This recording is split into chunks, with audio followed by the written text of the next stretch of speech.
A very warm welcome to Dr. Mahendranath Pandey, Honorable Union Minister for Heavy Industries, Government of India.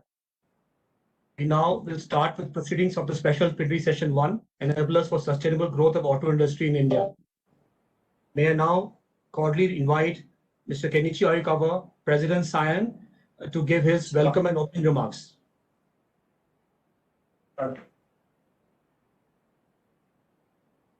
Honorable Minister of Heavy Industry, Dr. Mahendranath Pandey, President CII, Mr. TV Narendran, President SIAM, Mr. Bipin Sondi, President ACMA, Mr. Deepak Jain, leaders from India and global auto industry, friends from the media, distinguished guests, ladies and gentlemen, Namaskar. On behalf of SIAM, I welcome you all to the 61st SIAM Annual Convention. It is an honor to have with us Honorable Minister of Heavy Industries, Dr. Mahendranath Pandey, and CEO Niti Aayog, Mr. Amitabh Kant, may join us soon. Dr. Pandey comes with a rich experience from his previous role in leading the Ministry of Skill Development and Entrepreneurship. Mr. Sir, we are pleased to have you with us and look forward to work under your visionary leadership. Industry has found a mentor and a true well-wisher in the personality of Mr. Amitabh Kant. Ladies and gentlemen, I am very happy to share that for the first time in the history of SIAM, Honorable Prime Minister has shared a message for the Automobile Industry Annual Convention. The Honorable Prime Minister acknowledged a major role of the automobile industry in India's manufacturing, export, employment, and case of living for the people. As India celebrates 75 years of independence, for the next 25 years has motivated us to work together towards new age technology, world-class manufacturing, and next-generation infrastructure to achieve sustainable and productive growth with quality and safety, and protect our environment, resources, and raw materials.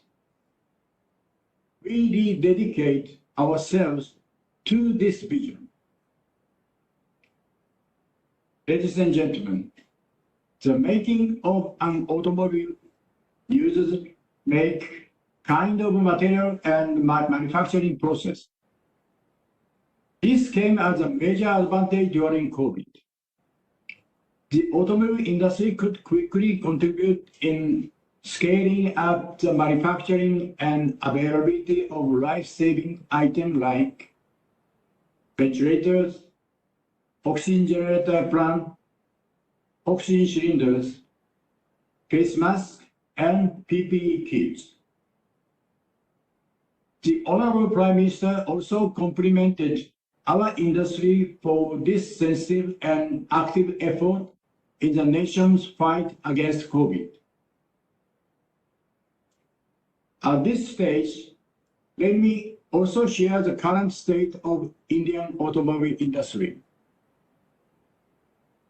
Even before COVID started, Indian automobile industry was facing a deep structural slowdown.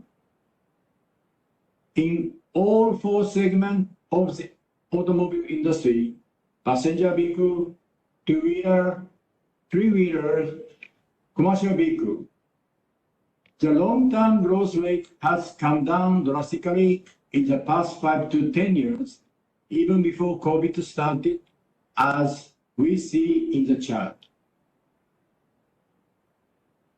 And COVID has further caused negative growth for the industry. It has pushed industry volume back by many years. Currently, Indian automobile industry is facing many immediate and medium-term challenges. Some of the immediate short-term concerns for the industry are pandemic-related uncertainty and health of our people, global shortage of semiconductors, rising commodity prices, upcoming fuel efficiency and BS6 Phase 2 regulation, shortage of shipping containers, and import restriction. At the same time, we have some challenges and focus areas for the medium term as follows: ensuring a sustained demand, affordability for customers, localization, preparing for long-term regulation, and new powertrain technology. To overcome these challenges and bring back industry on the back track of growth, focused action is required through some key enablers. To my mind, these are: first, making industry move further toward Atmanirbhar Bharat. Mr. Sir, SIAM and ACMA have together worked at a localization roadmap with a target of about 15 to 20% further localization in next. Second enabler, a long-term regulatory roadmap.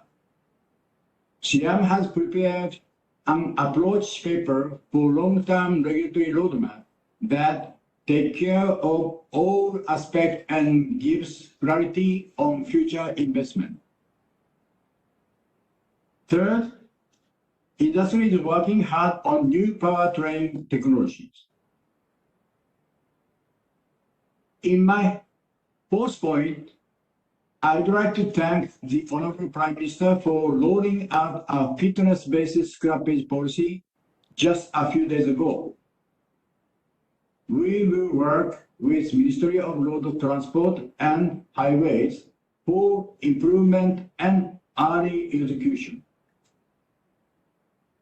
And finally, I would like to express my gratitude to the government for announcing a production-linked incentive scheme for the auto industry and advanced chemistry sales. So, ladies and gentlemen, with these words, I would now look forward to hearing the valuable thoughts of Honorable Mr. Dr. Pandey and Mr. Amitabh Khan. We will also have many insightful presentations and speeches during the day, giving both national and global perspectives for the industry. Thank you and namaskar. Thank you, Mr. Aikawa. Thank you very much for your very well articulated opening remarks. May I now request Mr. T.V. Narendran, President CII, to give his perspective. Mr. Narendran. Thank you, Rajesh. Dr. Mahendranath Pandey, Honorable Union Minister of Heavy Industries, Mr. Kenichi Ayukawa, the President SIAM and MD and CEO Maruti Suzuki, Mr. Vipin Sondhi, the Vice President SIAM and Managing Director Ashok Leyland, Mr. Deepak Jain, Mr. Girish Wagh, Mr. Rajesh Menon, all my friends and colleagues from the auto industry, ladies and gentlemen. Firstly, thank you for inviting me to be with you today. My privilege and pleasure to be here with you. SIAM is playing a stellar role as the premier industry body for the automotive industry in India, and your work spanning several decades has really helped the Indian economy to massively scale up and make a significant mark globally as well. The partnership between CII and SIAM has always been unique, and it's important for us to continue working together for not just building a world-class industry, but also for our nation-building efforts. I compliment Ayukawa-san for his leadership of SIAM during what has been an unprecedented period for the global economy. His efforts over this remarkable year has helped to stabilize the auto sector and revive its growth prospects. With strong focus on policy advocacy, Ayukawa-san has contributed to the auto manufacturing ecosystem in the country. Thank you, Ayukawa-san, for your leadership. The two waves of the pandemic hit the economy hard.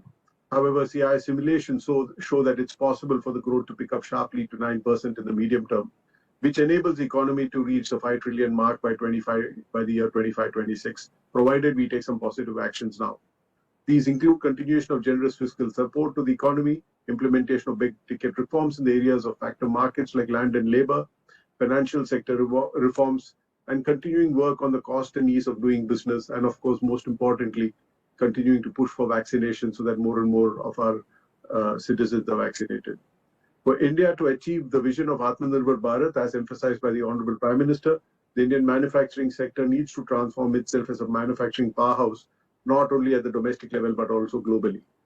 The Indian automobile industry is one of the driving forces of the economy, and to me has been one of the few success stories in manufacturing, and a lot to learn for other manufacturing industries from the way the auto industry has evolved in the country. It has a multiplier effect on a large number of industry sectors, such as steel, aluminium, electronics, textiles, and many others. The sector supports over 8 million jobs directly with its OEM suppliers and dealers, and as well as 30 million more in the value chain. CI appreciates the government's resolve towards the growth of the sector, and we see many opportunities unfolding today. To me, there are 6 points which come to mind when I look at the auto industry and the way the future is evolving for the auto industry. First is, of course, the electrification of the economy and electrification of mobility and its consequences, not just on the auto industry, but the entire value chain, from materials to the customers and the charging systems and things like that. So there's a lot of work to be done there, a lot of challenges as well as opportunities. The second point is on circularity as a concept and embedding circularity in the way we design our products, the way we manufacture products, the way we use our products, and the way we plan for end of life. And I think the policies are also evolving to address it, as is evident from the scrappage policy. Third point is urbanization and its consequences, because that will obviously lead to more efficient use of resources, but will also have an impact on mobility, also with the growth in public transport systems. And also the pandemic has demonstrated the impact of video conferences such as these, maybe more so on the aviation industry than on the auto industry, but some of these changes are here to stay. The fourth point is, how do we de-risk supply chains for extreme weather situations, which have been evident across the world, geopolitical issues, which are also evident across the world, and how can we de-risk supply chains, because the auto supply chain is one of the longest and most complex supply chains. The fifth point is, how can we rethink functionality? You know, all of us remember that 13 years back or so, when the iPhone was first brought in and subsequently have all these smartphones. Today, you know, the phone being used for phone calls is just one functionality, right? Similarly, as you move to smart vehicles, you know, what is the functionality, and would you be limited by what has been the functionalities of the past? And I think that's something to think about as well. And how do we embed sustainability also into how we think about mobility, particularly when you look at the more challenging problems to solve, which is about long distance cargo movement and maybe multimodal solutions and things like that. So I think there's a lot of opportunities as well as the world evolves, factoring some of this. From CI's point of view, we will continue to work on the cost of doing business, the ease of doing business, both at the center and the state level. And the CII theme for this year has been competitiveness, growth, sustainability, and technology, and of which competitiveness and growth, I don't need to explain to you. Sustainability, we've already discussed briefly, and technology is how can we create a more knowledge-intensive economy, and how can we embed knowledge and technology in everything that we do. So thank you once again for inviting me, and wish you all the best for the convention. Thank you. Thank you, Mr. Narendran. Thank you very much for your overall perspective. May I now request, may I have the honor on privilege in inviting our guest of honor, Dr. Mahendranath Pandey, Honorable Union Minister of Heavy Industries, Government of India, to deliver his address.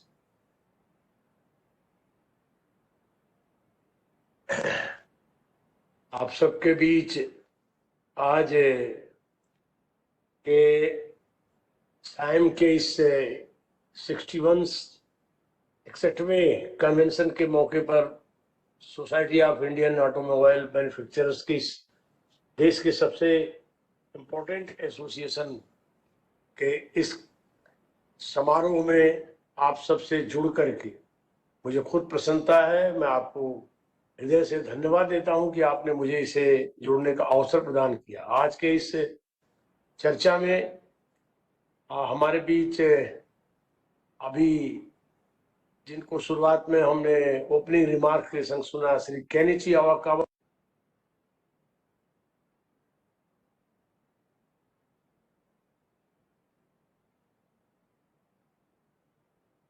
MD Tata steel limited, Shri Vipin Sondhi उपाध्यक्ष सायम तथा MD Ashok Leyland limited, और आप सभी और बहुत अच्छे ढंग से आप खुद ही मॉडरेट कर रहे हैं, और सभी हमारे इससे जुड़े लोग वर्चुअली प्लेटफॉर्म पर, उन सभी के प्रति मेरी तरफ से बहुत अभिनंदन है और शुभकामनाएं।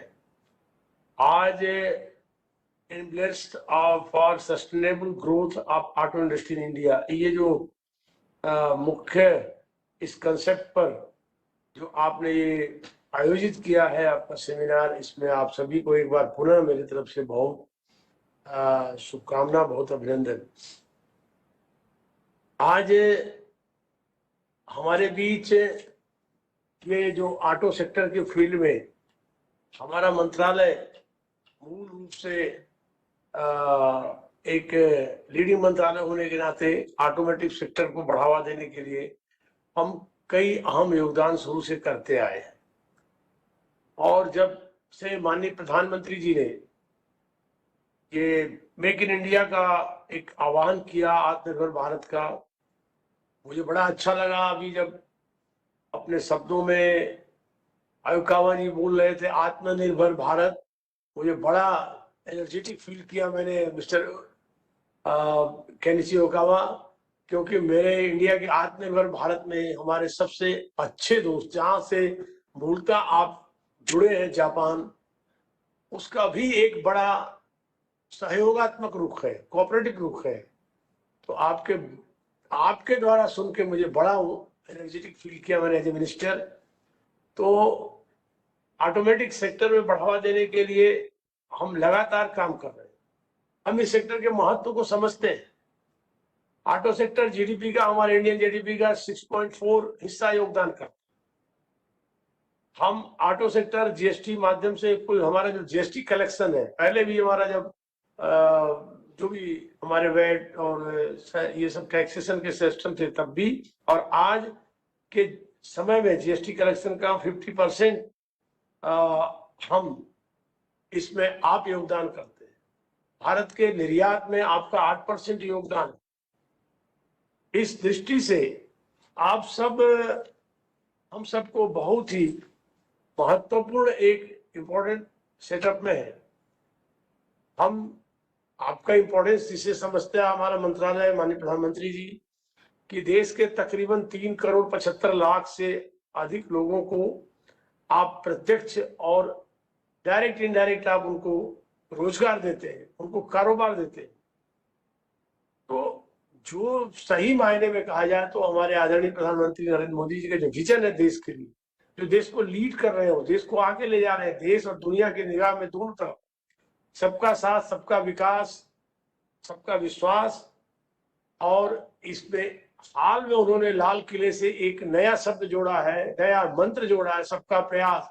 और ये आपका कन्वेंशन को मैं उसी चौथे मंत्र के रूप में ले रहा हूँ, सबका प्रयास। उसमें आपका भी ऑटो सेक्टर का और सायम का अपने आप को प्रयास सबसे इम्पोर्टेंट है। तो इस पर हमारा ऑटो सेक्टर तेजी से आगे बढ़ रहा है। आज इस बात को सभी एक्सेप्ट करते हैं कि भारत वॉल्यूम के दृष्टिकोण से दुनिया का चौथा सबसे बड़ा ऑटोमोटिव मार्केट है। ये अपने आप से ये फिगर इसी से क्लियर होती है कि जहां हम ट्रैक्टर में पहला स्थान दुनिया में हमारा बनाने में है, बसेस में दूसरा है, ट्रकेज में तीसरा, और टू व्हीलर्स, थ्री व्हीलर्स में तो हम सबसे सर्वप्रमुख है दुनिया की निगाह।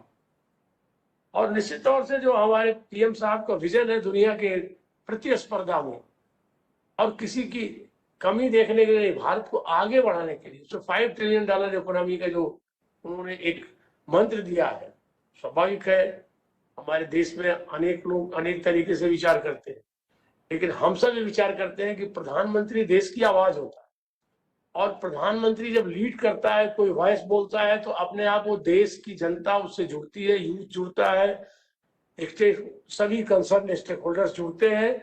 तो वो मंत्र जो उन्होंने 5 ट्रिलियन इकोनॉमी का दिया है, पहले तो किसी ने इस दिशा में पहले पहल इस लेवल पर नहीं की थी, उन्होंने की। तो आज देश का हर एस्पेक्ट उस 5 ट्रिलियन इकोनॉमी में अपना अहम योगदान दे रहा है और निश्चित तौर से ऑटो सेक्टर का उसमें योगदान सर्वाधिक महत्वपूर्ण है। हम सब आपको जानकारी है, मैं उसे रिपीट करना चाहूंगा। भारत सरकार ऑटो सेक्टर को और मजबूती से बढ़ाने के लिए तकरीबन 1.5 लाख करोड़ की और PLI स्कीम लॉन्च किया उसने परिव्यय, और 1.5 लाख करोड़ का परिव्यय है। उसमें 2 एस्पेक्ट इंपॉर्टेंट है और मैं थैंक्स करूंगा पीएम साहब के विजन को कि ऑटो सेक्टर पर ही तकरीबन 75,000 करोड़ उस PLI का ज्यादा से ज्यादा उस परिव्यय निर्धारित है, जिसमें से 18,100 करोड़ की जो बैटरी सेल में और SCC और इस प्रोडक्शंस में विनिर्माण के क्षेत्र में उसके लिए सारी प्रक्रियाएं प्रारंभ हो गई है। और शेष ऑटो सेक्टर में कैसे PLI से हम इसको आगे लीड कर सकें, आगे उसमें सपोर्ट कर सकें, वो विषय अभी अंडर कंसिडरेशन है, लेकिन हमारा फोकस उस पर है।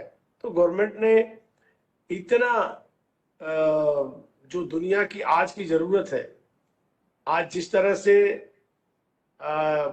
SCC बैटरी प्रोत्साहन देश और दुनिया में बढ़ाने का, दुनिया में जो प्रतिशत उसमें भारत भी आगे सबसे आगे आए, इसमें अच्छी क्वालिटी के पर्यावरण के अनुरूप गाड़ियों को हम पहुंचाने के प्रयास में इस SCC कंसेप्ट को लेकर के PLI के माध्यम से आगे बढ़ रहे हैं। हमने फेम इंडिया 1 जब लॉन्च किया 529 करोड़ के एवं कुछ से उसकी लोकप्रियता देखकर, उसका एक्सेप्टेंस देख के, उसके प्रति आकर्षण देख के फेम इंडिया 2 में 10,000 करोड़ का प्रावधान किया और उस पर देश के लोग तेजी से, आपके ऑटो फील्ड के लोग जुड़े हैं और उसकी और प्रक्रियाएं हम आगे बढ़ा रहे हैं। आज इसमें ये इलेक्ट्रिक व्हीकल को प्रोत्साहन देने के साथ साथ अभी हम लोगों ने इलेक्ट्रिक का चार्जिंग इंफ्रास्ट्रक्चर इतने बड़े देश में, उसको भी पूरे सभी हाईवे से लेकर के और सिटी बेस्ड जो हमारे मेट्रोपोलिटन सिटीज है और कई प्रकार की हमारे और ने मंत्रालय भी इसमें कोऑपरेट कर रहे हैं। हमारे इलेक्ट्रिसिटी से जुड़े, रोड ट्रांसपोर्ट से जुड़े, आवास शहर से जुड़े, किस तरह से एक ये जन अभियान बन जाए, पीपुल मूवमेंट बन जाए इलेक्ट्रिक चार्जिंग और इलेक्ट्रिक व्हीकल्स का उपयोग, इस दिशा में हमारी सरकार ने काफी अच्छी पहलें की है। मैं आपके बीच ज्यादा देर नहीं रह पाऊंगा क्योंकि कैबिनेट है और 11 बजे से, तो मैं कुछ निवेदन और करके मुझे ये बताने में आप सबको बहुत ही हर्ष हो रहा है कि अभी हाल में जो कुशमन और वेकफील्ड की 2021 की ग्लोबल मैन्युफैक्चरिंग रिस्क इंडेक्स की रिपोर्ट आई, उसमें इस फील्ड में भारत दुनिया में अमेरिका से भी आगे निकलकर एक सबसे बड़े दूसरे मैन्युफैक्चर डेस्टिनेशन की तरफ उभरा है। ये जो भी हमारी स्वीकार्यता, हमारे उत्साह, हमारे बड़े हैं, ये सब चीजों को लेकर के हम आप सबके सहयोग से इसमें आगे बढ़ रहे हैं और माननीय प्रधानमंत्री जी के विजन के अनुसार इस देश को आगे ले जाने की। और मैं फिर से, मैंने कल अपने ऑटो डीलर्स के कॉन्फ्रेंस में भी अपनी एक बात कही, मैं यहाँ भी इस बात को जोर दूंगा कि मोदी जी के आत्मनिर्भर भारत को सही अर्थों में समझने की जरूरत है। और मैं चाहूंगा कि इसमें वैसे तो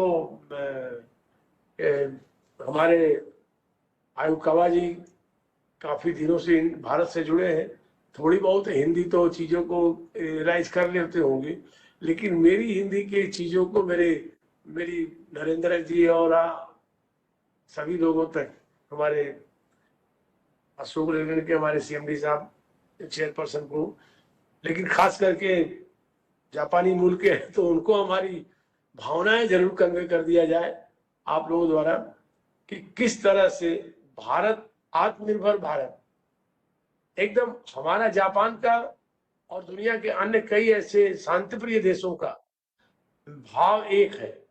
हम अपने देश को आत्मनिर्भर करना चाहते हैं, लेकिन हम दुनिया के सामने भी एक मजबूत आत्मनिर्भर देश के सामने आना चाहते हैं और दुनिया को भी अच्छी क्वालिटी के प्रोडक्ट दे करके और दुनिया में ये जो खराब क्वालिटी की डंपिंग पॉलिसी है कई देशों की, मैं किसी का नाम नहीं लूंगा, उससे दुनिया को बेहतर चीज देने की कोशिश कर रहे हैं। तो मोदी जी का जो आत्मनिर्भर का मंत्र है वो मेक इंडिया कंसेप्ट से वो सारी दुनिया के लिए है और देश के लिए। और मैं समझता हूं कि हम सब उस दिशा में बहुत अच्छी दिशा में आगे बढ़ रहे हैं। कोविड की परिस्थितियों से भी जहां बहुत सी देशों में कठिनाइयों में खड़े नहीं हो पाए हैं, विदेशी मदद में निर्भर है, वहां हमारे देश ने अपनी कठिनाइयों से पार पाने की कोशिश की है, आगामी चुनौतियों की भी तैयारी की है, जिनका उल्लेख आप सबने ऑक्सीजन और आदि आदि का अपने पूर्व वक्ताओं ने किया, हमारे सभी लोगों ने उसकी तैयारियों में भी जुटे हैं। और साथ में इकोनॉमिक ग्रोथ पर भी हमारा देश मोदी जी की अगुवाई में ठीक दिशा में काम कर रहा है, ताकि हम इस कठिनाइयों में से निकले और अच्छा करके निकले, तभी तो देश की सच्ची लीडरशिप का योगदान है। और इसमें आप सबके खास करके ऑटो फील्ड के मैन्युफैक्चरर का सबसे इम्पोर्टेंट रोल है। मैं आप सबको वेलकम करता हूं, आपको इनवाइट करता हूं कि इस रोल में आप सब अपने जो योगदान कर रहे हैं आज भारत के लिए, देश के लिए और प्रधानमंत्री मंत्र को आगे बढ़ाने के लिए, वो योगदान और प्रभावी तरीके से करते रहे। हमारा मंत्रालय आपसे सीधे जुड़ा हुआ है। मंत्रालय आपके कदमों को देश हित में जो भी आवश्यक जरूरी होगा वो साथ देने को हर क्षण आपके संग कोऑपरेट करने को तैयार है। मैं आप सबके परामर्श से, आपसे हुई चर्चाओं से, आपसे लगातार एक डायलॉग, डिस्कशन और चर्चा पर चर्चा बनाए रखते हुए उस दिशा में सक्रिय पहल करूंगा, इसका मैं भरोसा देता हूं। आपके 61 कन्वेंशन के मौके पर एक बार मैं अपनी तरफ से, साथ में हमारे honourable prime minister Shri Narendra Modi ji की तरफ से भी आपको बधाइयां और वेल विशेष कन्वे करता हूं। बहुत बहुत धन्यवाद आप सभी को। नमस्कार। जी भी जुड़ गए हैं, उन्हें भी मेरी तरफ से सम्मान है। आप सभी को नमस्कार। Thank you very much, Honorable Minister. Thank you very much. May I now request Mr. Vipin Sondhi to give a vote of thanks to the Honorable Minister. मंत्री जी नमस्कार। और नमस्कार अमिताभ कांत जी, आप भी आ गए हैं, और ऑनरेबल डिग्निटरीज को भी बहुत सौभाग्य है हमारा कि आप मंत्री जी हमारे साथ इस सेशन में आप उपस्थित हुए। Enablers for sustainable growth of automobile industry, खास करके आपने आत्मनिर्भर भारत के बारे में बहुत बार चर्चा की अपनी स्पीच में, और आपकी भावना जरूर हम आयुकावा-सान को समझाएंगे, बताएंगे। उन्होंने तो पकड़ भी लिया होगा क्योंकि मेरा ख्याल 6 या 7 साल हिंदुस्तान में रहे हैं। पर आपको मैं बहुत धन्यवाद देता हूं ऑटो इंडस्ट्री के बारे में। सर, जैसे बताया था कि ऑटो इंडस्ट्री अब लगातार 2 या 3 वर्ष की इम्पैक्ट है। कोविड का भी इम्पैक्ट था, पहले भी थोड़ा इम्पैक्ट था, और सेल्स काफी सबड्यूड रहे हैं कमर्शियल व्हीकल्स के लिए, 3 व्हीलर्स के लिए। और जो कंसर्न्स हैं वो हम आपके पास पेश करेंगे, आपकी सहायता लेंगे, और आप together with you we will grow. आपने बड़ा क्लियरली की इनेबलर्स को हाईलाइट किया है। और सर, आपकी जो मिनिस्ट्री है, मिनिस्ट्री ऑफ हेवी इंडस्ट्रीज, ने बहुत अच्छा काम किया है in creating a world class testing R&D infrastructure in all the auto hubs of the country। और ये जो facilities हैं ये backbone of the industries हैं, क्योंकि उसके बल पे हम नई टेक्नोलॉजीज और नए जो regulations आ रहे हैं गवर्नमेंट ऑफ इंडिया के तरफ से, उसके बाद हम टेस्ट कर सकते हैं। आपकी मिनिस्ट्री ने ई मोबिलिटी, जैसे आपने कहा, मिशन बहुत मेथोडिकल मैनर में आगे लेके गए हैं। इंसेंटिव्स, PLI स्कीम आपने कहा, और जो विजन है इकोसिस्टम का इलेक्ट्रिक व्हीकल्स के लिए, जैसे वो बढ़ता जाएगा आप देखेंगे कि ऑटो इंडस्ट्री की तरफ से भी इलेक्ट्रिक और हाइब्रिड व्हीकल्स आगे बढ़ती जाएंगी। मैं आपका फिर से धन्यवाद देना चाहता हूं। नंबर 1 सर, जो आपने एम्फसिस दिया, सबका प्रयास सबका विकास, जो प्रधानमंत्री ने इनिशिएट किया था, और सपोर्ट है लोकलाइजेशन ऑफ PLI स्कीम का पूरा एडवांटेज बनाना, और दूसरा EV चार्जिंग इंफ्रास्ट्रक्चर और भी ऑल्टरनेट फ्यूल्स आ रहे हैं। जो भी हो, बहुत सारे ऑल्टरनेट फ्यूल्स आ रहे हैं, वो हम आपके साथ काम करेंगे। और फाइनली जो आपने कहा कि क्वालिटी और रिलायबिलिटी से में देश का सम्मान है, और हम global make in India, make for the world, वही हमारा कर्तव्य रहेगा। उसके साथ बहुत बहुत धन्यवाद साहब, आपने समय निकाला। नमस्कार।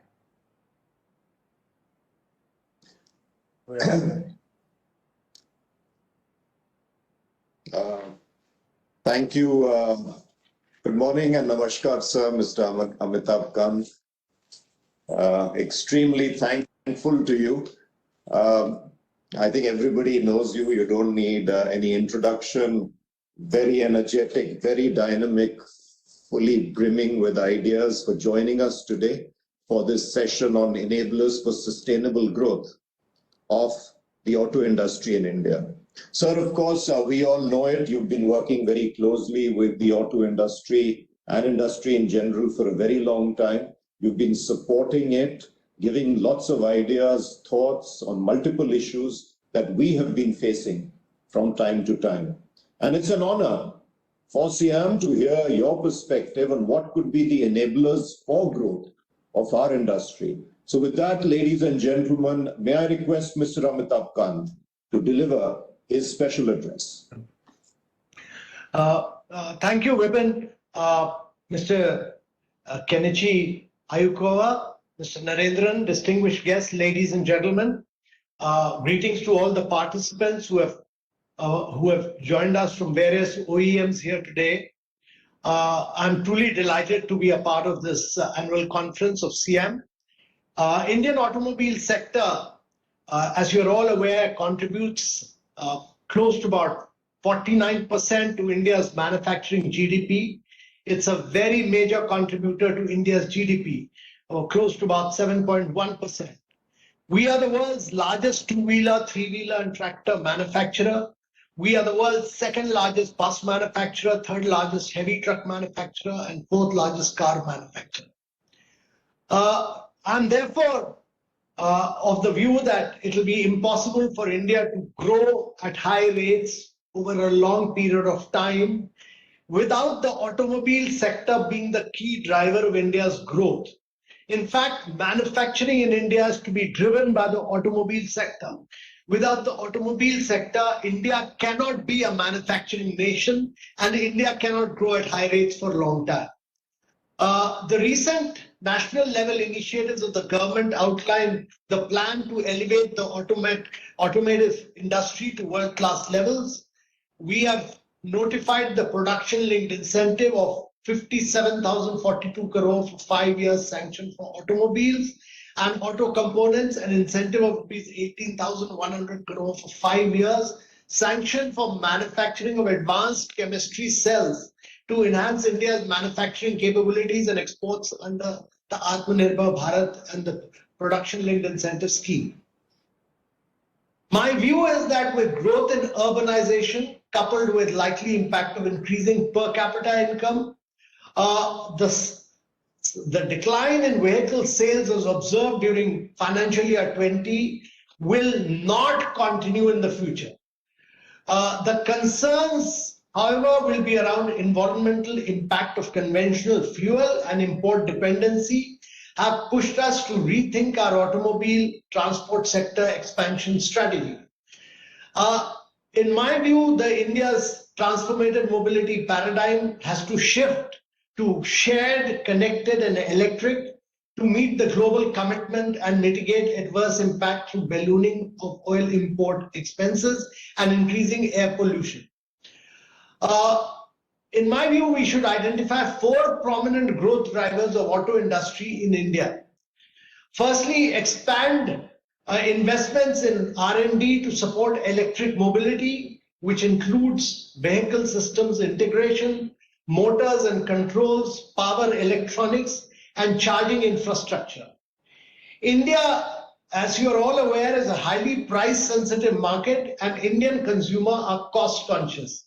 Therefore, innovations in battery technology, hydrogen fuel cells, innovative business options such as battery swapping, leasing will reduce the upfront cost of battery. India has immense potential to be a battery manufacturing leader of the world. We can add, despite the fact that we do not have nickel, cobalt, lithium, we can add up to 81% of value of batteries in India. We had done a recent study with Rocky Mountain Institute and said, irrespective of the fact that we do not have these raw materials, we can add huge value in batteries here. Except for a few raw materials, all other technology for batteries manufacturing is already present in India. For procurement of lithium, India has already signed JVs with Bolivia and Argentina. OEM should collaborate and set up incubation centers to promote innovation and R&D. This would help indigenous battery technology, which is best suited for Indian conditions of temperature and humidity. Secondly, my view is that we should focus on small format mobility. Some of the most exciting developments relate to small format mobility, which includes two-wheelers and three-wheelers. Sales of entry-level scooters and motorcycles are already seeing a strong bounce back, with leading two-wheeler manufacturers reporting a four-fold increase in sales. Past 3 years in India, around 5.17 lakh EVs have been registered under Vahan portal. Global battery costs have been declining faster, much faster than anticipated. Therefore, EV economics become favorable as battery costs decline. We have also restructured the FAME scheme. As sales of small format e-mobility vehicles accelerate, OEMs should encourage growth by creating more affordable and performance-driven options across the two-wheelers and three-wheelers segment. Within the small format segment, several enablers are already encouraging growth. For instance, small format EVs achieve faster parity with traditional internal combustion engine ICE vehicles as their total cost of ownership is lower, given their lower fuel and maintenance costs. They are also less dependent on charging infrastructure since their power requirements are lower and they are more likely to come in models that allow battery swapping. Both of these features will alleviate concerns about vehicle range and propel the growth. The third is the focus on establishing massive charging infrastructure. Cities, towns, and villages in India will soon be able to benefit from an innovative, low-cost electric vehicle charge point that can accelerate the adoption of electric two-wheelers and three-wheelers. A forthcoming Indian standard will allow a rapid scaling up of EV charging infrastructure that is much needed in the country. Charging facilities at government offices and other commercial centers, parking lots, and residential locations are a good starting point. Public transport depots and vehicle fleet depots are also good locations, especially to serve dedicated vehicle fleets. For such fleets, the savings in operating costs could justify the investment in charging infrastructure. To boost customer confidence in charging stations, a dense charging network is required, especially in homes, offices, shopping outlets, and existing parking areas. Industry in India should develop consortium-based approach to ensure that battery cells, charging infrastructure, and other elements are standardized across the full range of partners. It will bring massive scale and interoperability. Finally, exports, to my mind, will be a very big lever for growth.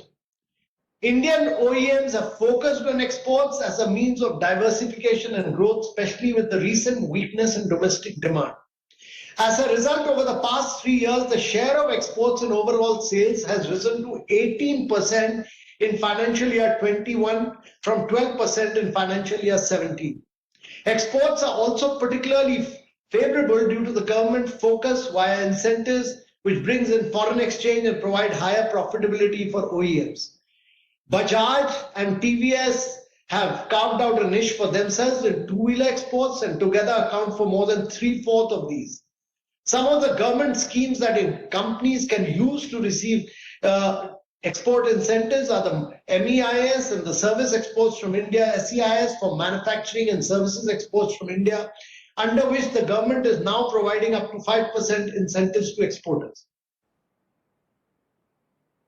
Our belief is that this India has huge advantages as the mobility transition takes place. In India, our vehicle ownership is just 21 per 1,000 as compared to 950 per 1,000 in the United States and about 880 in Europe. Therefore, as we transit towards shared, connected and electric mobility, the level of destruction in India will be much less. The transition will be far more easier. We will be able to smoothly move towards electric mobility.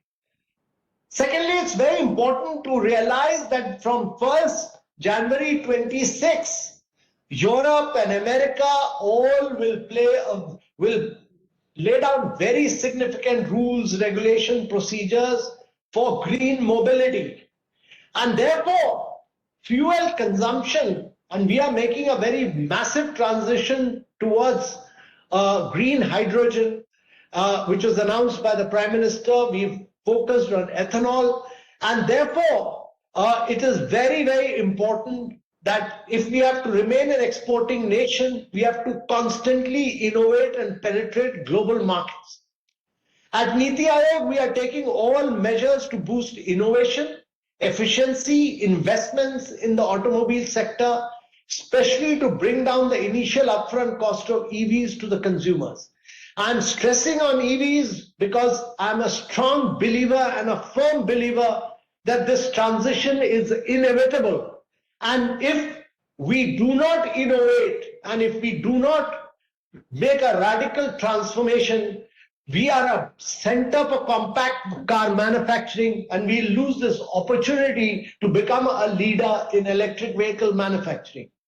We have dedicated the national mission on transformative mobility and battery storage in Niti Aayog that works with central ministries, state governments, industry and academia on various policy initiatives to support the ecosystem. We have worked with over a dozen IITs to ensure that they all start courses, special courses for the electric mobility segment and for battery manufacturing. I'm absolutely convinced that this transition is already taking place. There are more and more innovations taking place. And those who will be left behind thinking that the world of combustion vehicle will remain the same will forever be left behind.